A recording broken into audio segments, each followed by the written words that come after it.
It's funny because I think that the resistance is the obstacle for most of us. So, like, even people that I coach, like, oh, this doesn't work, and I don't like this, and him in Yep. and high, and the whole way, it's like, no offense, but that's probably how you show up to any change and any resistance. It has no matter of fact, or it doesn't matter that I'm forcing you to journal, or I'm forcing you to meditate, or I'm Yep. forcing you to do practice self-love. Anytime you're met with a challenge, this is how you always acknowledge resistance. It doesn't work. It's not fast enough. I don't know why I'm doing this. So if you're always approaching every change and challenge in your life with those behaviors and this attitude, you're never going to get to the other side. It doesn't matter what it is. Nothing's ever going to be quick enough. Nothing's going to be, your ideal version. Yeah, It's just consistently showing up and consistently doing the work is how you're going to break through that resistance. exactly. So it's And giving up. if you change your perspective and rewrite it, your kind of receptors of, as opposed to resistance being a barrier, but more like an indicator of where Yep, you need to be and where exactly. you want to The go. more you feel it, the sooner you're at where you actually are breaking Exactly. through. Because we know that it's very easy to do the stuff that you're not supposed to. Like if you're trying to get healthier, it's very easy to down a box of donuts. That's easy. There's no resistance for that. You know what I mean? But Sure.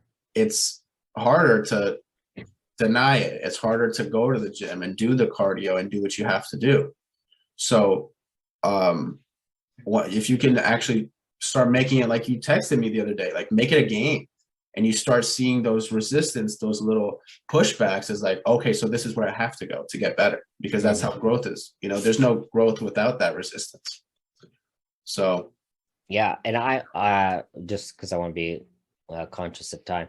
So I would recommend anyone that's waking up, because this is what I've learned to do when I wake up in the morning and I have that resistance, is I acknowledge it. Hey, I understand you. I've never done this disassociation, but this is beautiful and makes perfect sense.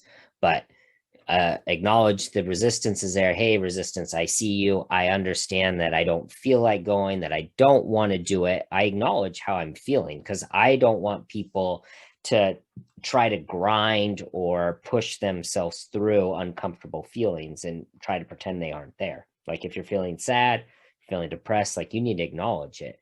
But like Raphael was saying, or whatever this author was talking about, disassociate, acknowledge that the resistance is there, notice how it makes you feel, talk about, oh, I feel tired, I don't really want to go, blah, blah, blah.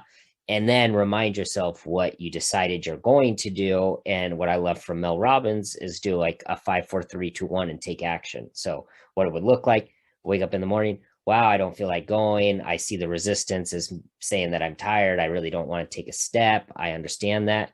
But I did decide last night that I want to go to the gym. And at the end of the day, why regret it if I go to the gym right now? No. Will I regret it if I don't go to the gym? I know for a fact I'm totally going to regret it at the end of the day and beat myself up. oh yeah, Perfect. 5, 4, 3, 2, 1, take that first step out of bed and then yeah. take that next step and focus on the steps, not the end.